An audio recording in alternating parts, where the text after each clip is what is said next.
పేదలు నేను పాదయాత్ర చేసినప్పుడు సమ్మక్క సారలమ్మ జాతర నుంచి ములుగు నియోజకవర్గంలో పాదయాత్ర మొదలుపెట్టి ఆ రోజు ఖమ్మము, వరంగల్, ఆదిలాబాదు, అదేవిధంగా నిజామాబాదు, కరీంనగర్ ఈ ప్రాంతాలలో తిరుగుతున్నప్పుడు తండాలలో, గూడాలలో, మారుమూల పల్లెల్లో పేదోళ్ళు వచ్చిండ్రు. వాళ్ళందరూ అడిగినరు, సార్ భూమి ఉన్న వాళ్ళకే రైతు భరోసా ఇస్తున్నారు, భూమి ఉన్న వాళ్ళకే ఉచిత కరెంటు ఇస్తున్నారు, భూమి ఉన్న వాళ్ళకే అన్ని చేస్తున్నారు, భూమి లేని మాలాంటి పేదలను మీరు ఆదుకోవాల్సిన అవసరం ఉన్నది, మా కష్టాలు తీరవండి అని భూమి లేని పేదలు వచ్చి కలిసినారు. ఆలోచన చేసినాం, మంత్రివర్గంలో చర్చించినాం. అందుకే ఈనాడు భూమి లేని నిరుపేదలకు ఉపాధి హామీ పథకంలో పనిచేస్తున్న వాళ్లకు ఖచ్చితంగా సంవత్సరానికి 12,000 రూపాయలు ప్రతి కుటుంబానికి ఇవ్వాలని ఇందిరమ్మ ఆత్మీయ భరోసా కార్యక్రమాన్ని ఇవాళ చంద్రవంచలో ఈ గ్రామ పంచాయతీలో ప్రారంభించుకున్నాం. దాదాపుగా ఇందిరమ్మ ఆత్మీయ భరోసా కార్యక్రమం 10 లక్షల కుటుంబాలకు మేలు జరగబోతుంది. ఇవాళ భూమి లేని నిరుపేదలను, ముఖ్యంగా దళితులను, గిరిజనులను, ఆదివాసులను, బలహీన వర్గాలను ఆదుకోవడానికి పథకం తీసుకొచ్చినాం. వాళ్ళ ఖాతాలో కూడా సంవత్సరానికి 12,000 రూపాయలు వేయబోతున్నాం. వాళ్ళ నగదు కూడా రాత్రి 12 గంటల తర్వాత బదిలీ కాబోతున్నదని చెప్పి నేను ఈ సందర్భంగా తెలియజేయదలుచుకున్నా. అదేవిధంగా ఇందిరమ్మ ఇల్లు, పేదవాళ్ళకి ఇందిరమ్మ ఇల్లు అనగానే డాక్టర్ వైఎస్ రాజశేఖర రెడ్డి గుర్తొస్తాడు. ఆనాడు 2004 నుంచి 2014 వరకు ప్రతి పేదవాడికి ఇల్లు లేని ప్రతి వాడికి ఇల్లు కట్టుకోవడానికి ఆనాడు ఇందిరమ్మ ఇల్లు ఇచ్చినాం. 2004 నుంచి 2009 వరకు, 2009 నుంచి 2014 వరకు నేను గురునాథ్ రెడ్డి గారు ఎమ్మెల్యేలుగా ఉన్నప్పుడు ఈ నియోజకవర్గంలోనే రాష్ట్రంలో అత్యధికంగా తెలంగాణ రాష్ట్రంలో ఇందిరమ్మ ఇండ్లు తీసుకున్న నియోజకవర్గం ఉందంటే దాదాపుగా 36,000 ఇండ్లు ఈ నియోజకవర్గంలో మేమిద్దరం ఆనాడు పేదలకు ఇప్పించినాం. చంద్రశేఖరరావు కడుపు మండి 2014లో అధికారంలోకి వచ్చిన తర్వాత ఎందుకు కొడంగల్ పేదలకు అత్యధికంగా ఇండ్లు ఇచ్చిండ్రని సిబిసిఐడి ఎంక్వైరీ చేసిండు. కానీ ఆయన ఎన్నికలప్పుడు మనకు మాట చెప్పిన డబుల్ బెడ్రూమ్ ఇండ్లు ఇస్తా అని. నేను అడుగుతున్న ఈడున్న కొడంగల్ శాసనసభ నియోజకవర్గ యువకులను చాలామంది ఇక్కడికి వచ్చిండ్రు. మీ గ్రామాలలో ఎవరికైనా డబుల్ బెడ్రూమ్ ఇల్లు వచ్చిందా? ఎవరికైనా వచ్చిందా? మొత్తం మన నియోజకవర్గంలో కూడా ఏ ఒక్కరికొక్క డబుల్ బెడ్రూమ్ ఇల్లు ఇయ్యలే. ఊరికో కోడి, ఇంటికో ఈక కూడా ఆనాడు ప్రభుత్వం ఇవ్వలేదు. కానీ ఈనాడు ఈరోజు ఈ వేదిక మీద నుంచి చంద్రవంచలో ఉన్న పేదవాళ్ళందరికీ ఇందిరమ్మ ఇల్లు ఇవ్వడమే కాకుండా ఈ శాసనసభ నియోజకవర్గంలో మార్చి 31 తారీఖు లోపల 3,500 ఇందిరమ్మ ఇల్లు పేదవాళ్లకు ప్రతి వాడికి 5 లక్షల రూపాయలు ఉచితంగా ఇందిరమ్మ ఇల్లు కట్టుకోవడానికి మనం రాబోయే 2.5 నెలల్లో కొడంగల్ శాసనసభ నియోజకవర్గంలో ఇండ్లు మనం ఇచ్చుకోబోతున్నాం. ఇవి సరిపోవు.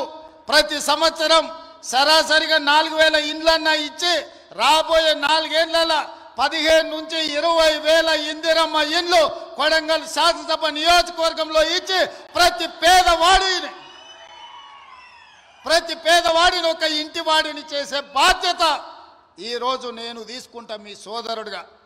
ఈరోజు మీరు అండగా నిలబడి మీరు ఆశీర్వదించి ఇక్కడ శాసనసభ్యుని చేస్తే తెలంగాణ రాష్ట్రానికి ముఖ్యమంత్రి అయినా మరి అలా నా బాధ్యత ఉంది. ఇక్కడున్న ప్రతి పేదవాడికి ఇందిరమ్మ ఇల్లు ఇవ్వాలి. రాబోయే 4 ఏళ్లలో 15,000 నుంచి 20,000 ఇండ్లు ఒక్క కొడంగల్ శాసనసభ నియోజకవర్గంలోనే ఇచ్చి ఇక్కడి పేదవాళ్ళను ఆదుకునే బాధ్యత నేను తీసుకుంటాను. ఈ సందర్భంగా చెప్తున్నా. ఇవాళ రేషన్ కార్డులు ఎక్కడికి పోయినా పేదలు మాకు రేషన్ కార్డు లేదంటున్నారు. చంద్రశేఖరరావు గారు గొప్ప మేధావి, 80,000 పుస్తకాలు చదివిండు. వాళ్ళ కొడుకేమో అమెరికాలో చదువుకున్నా అంటాడు. 80,000 పుస్తకాలు చదువుకున్న ఆయన కానీ అమెరికాలో కంప్యూటర్ చదివొచ్చిన ఆయనకు ఈ తెలంగాణ రాష్ట్రంలో ఉన్న పేదలకు రేషన్ కార్డు ఇవ్వాలనే కనీస జ్ఞానం లేదు.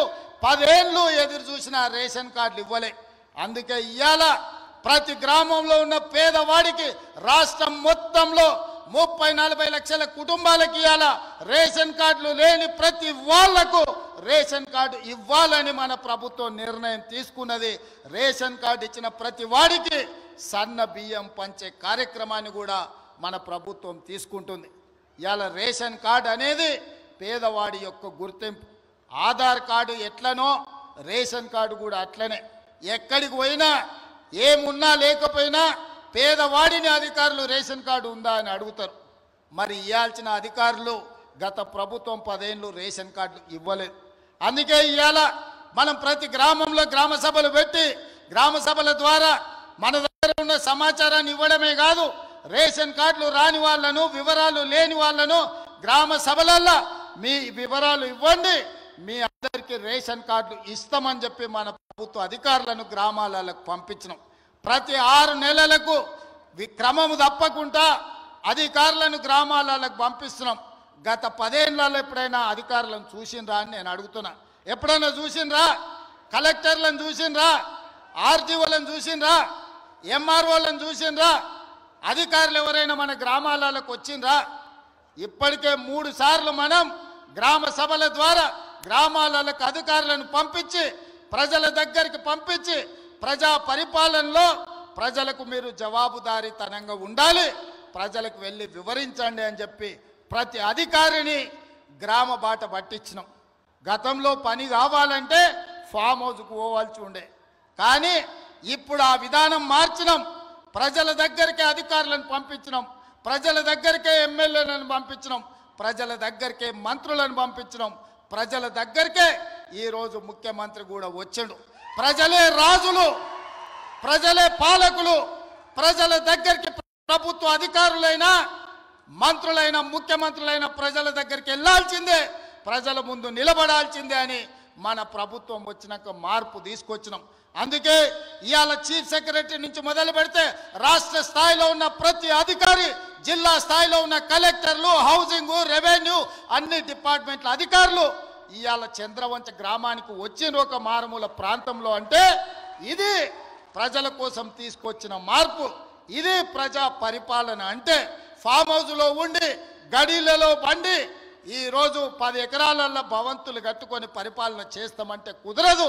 ప్రజల దగ్గరికి వెళ్ళాల్సిందే, ప్రజలు అడుగుతారు, ప్రజలు కడుగుతారు, ప్రజలకు జవాబు చెప్పాల్సిందే అని చెప్పి ఇవాళ ప్రభుత్వాన్ని ప్రజల దగ్గరికి పంపించినాం.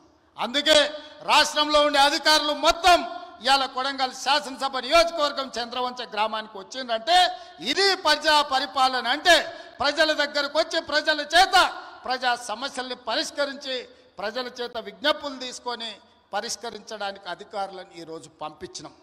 అందుకే ఈరోజు రేషన్ కార్డులైనా, ఇందిరమ్మ ఆత్మీయ భరోసా అయినా, ఇందిరమ్మ భరోసా అయినా, లేకపోతే ఇందిరమ్మ ఇండ్లైనా, ఇండ్లకు ఉచిత కరెంట్ అయినా, వ్యవసాయానికి ఉచిత కరెంట్ అయినా, ప్రభుత్వ ఉద్యోగ ఖాళీల భర్తీ అయినా, రైతు రుణమాఫీ అయినా, ఏ కార్యక్రమం అయినా ఈరోజు అధికారులు ప్రజల దగ్గరకు వచ్చి అడుగుతున్నారు.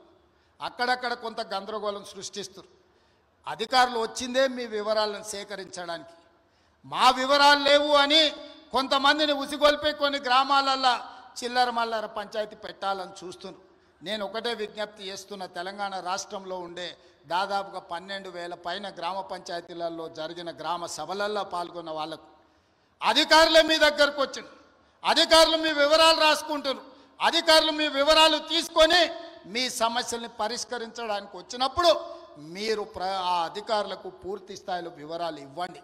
మీ వివరాలను అన్నిటినీ కంప్యూటర్లో క్రోడీకరించి మీకు అందరికీ సంక్షేమ పథకాలు అమలు చేసే బాధ్యత ఈ ప్రభుత్వం తీసుకుంటుంది. ప్రజలకు జవాబుదారీతనంగా మేము ఉంటాం, ప్రజలు అడిగే ప్రశ్నలకు సమాధానం చెప్తాం, ప్రజలకు సంక్షేమ పథకాలను అమలు చేస్తాం. ఇది రాష్ట్రం నలుమూలలా మీరు గుర్తు పెట్టుకోండి.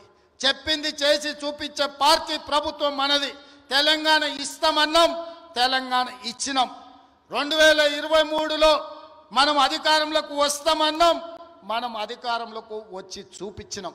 ఇవాళ అధికారంలోకి వచ్చిన మనం అభివృద్ధి కార్యక్రమాలను, సంక్షేమ పథకాలను అమలు చేయాల్సిన అవసరం ఉన్నది. అందుకే నిరంతరం మేమందరం పనిచేస్తున్నాం. మీ ఆశీర్వాదం ఉండాలి.